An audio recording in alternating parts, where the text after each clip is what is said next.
Hi, I am Sarah Martin, the Student Support Services TOSA on the Behavior Support Team here in Palm Springs Unified School District, and this PD video is focusing on de-escalation strategies.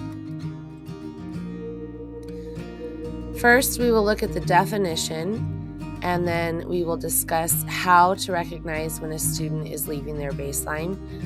Then we will talk about some specific strategies and components of de-escalation. So let's dive in and get to know more about escalation and de-escalation strategies. When discussing de-escalation, we will be forming a guide to use when a student is escalating. The goal is to stop a situation from escalating or becoming physical. Before we really start talking about de-escalation strategies in a specific sense, it is important to note that prevention is the most effective and efficient intervention that we can employ to address behaviors that interfere with learning.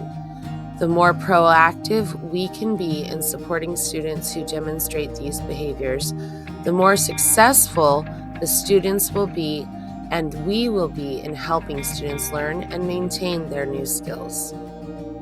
The first prevention strategy I'm going to talk about is pre-teaching self-monitoring skills. Our goal is to teach students how to self-monitor their attention levels and their emotions through the use of checklists, social narratives, or an emotion scale. And you can see the example on your screen, the checking in with me example. It's important to note that this instruction should not take place during an incident of heightened emotion for the student. We also want to pre-teach self-regulation. We want to teach the students how to use self-regulation strategies for alleviating tension.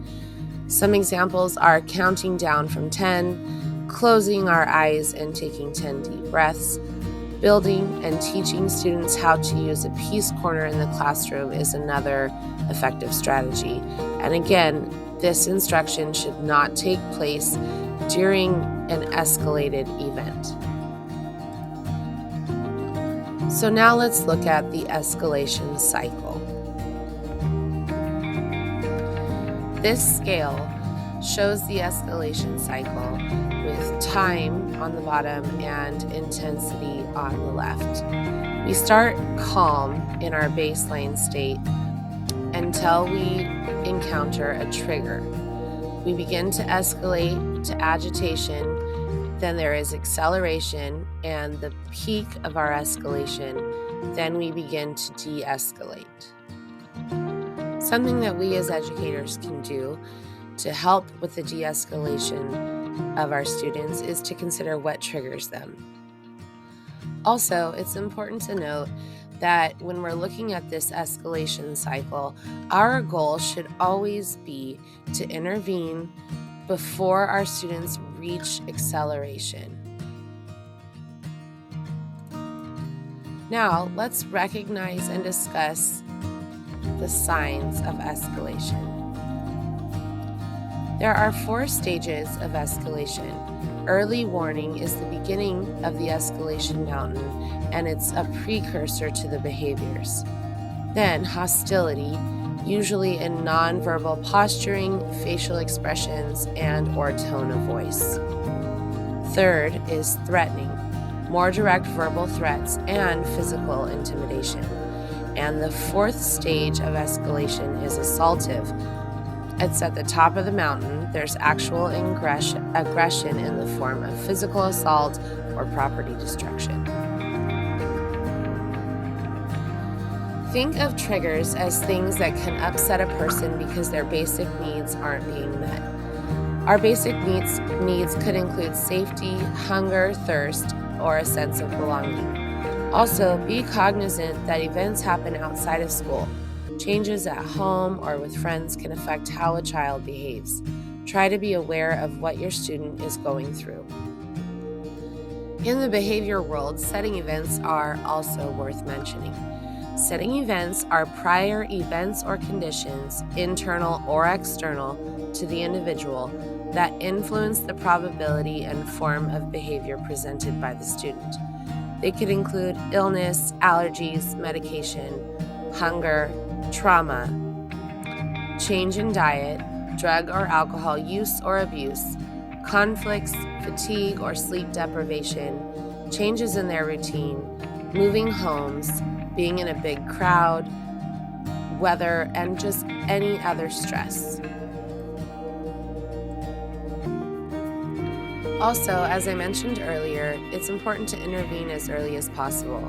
Intervening early in the escalation cycle can make de-escalation strategies more effective. Next, let's look at some components and strategies of de-escalation. We want to remain calm. Keep your cool. Show your student how to stay calm and composed. This can soothe tense situations. You could also try to change the setting. If you can, move people away from the area. This may mean those involved in the conflict and bystanders. Respect personal space. Keep a safe distance and make sure not to make any physical contact with the student unless absolutely necessary. Listen. Pay full attention to what your student is saying. Show that you are listening by nodding, asking questions, not interrupting or changing the topic. Also, empathize. Display genuine care and readiness to understand their feelings without passing any judgment on their actions. Some more components include staying neutral. Keep your tone and body language neutral. Allow silence. By letting silence occur, you are giving the student a chance to reflect on what is happening and how to proceed. And don't forget to keep a reactionary gap. Be cognizant of the reactionary gap when engaging in de-escalation. Keep yourself and the student and any bystanders as safe as possible. It's important to remember that tone, volume, rate of speech, and inflection of voice are all components of verbal de-escalation. Instead of saying, calm down, try saying something like, I can see that you are upset. Instead of saying, I can't help you when you don't know what to do, maybe say, I want to help, what can I do? Rather than telling a student that you know how they feel, try using words like understand.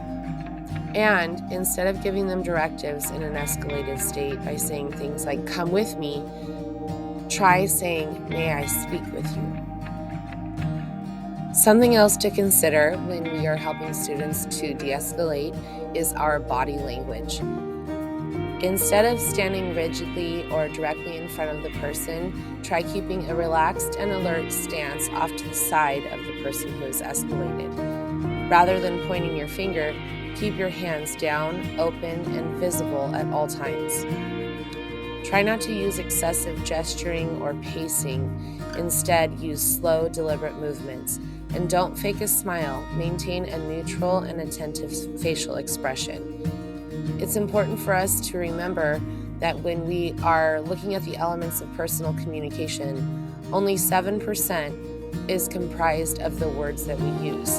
38% of our communication comes from our voice and our tone, and 55% comes from our body language. Remember to validate the student's feelings when they are escalated. Use language that validates the student's feelings, but not their behavior. You can say things such as, I can see that you are upset, sad, or scared. And here's what I'm hearing you say. You can also try using statements such as, that must have been hard for you. I can see that you are trying, or I can see how hard you are working. And be sincere in trying to resolve the situation through your words and actions.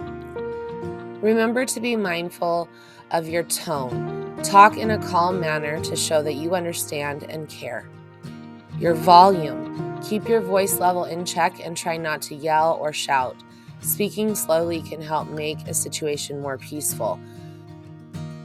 Maintaining our volume is especially important when students are unable to maintain theirs. Keeping our voice level in check is harder to do sometimes, to be honest. When students are getting loud, we tend to want to speak over them, but this is when it's especially important to maintain a level tone and volume. Also, be mindful of how you stress certain words or parts of words, as it sometimes can make things worse. When we look at who is involved in de-escalation, everyone on the team might have a role to play, but it's not necessary for everyone to be involved all at once. Having too many people step in at the same time can cause confusion for the students, especially in a situation that could be risky. It's like having too many cooks in the kitchen. It can make things more chaotic instead of helping. Thank you for watching this PD video on de-escalation strategies. I hope that you found it useful. And please reach out if you have any questions or comments.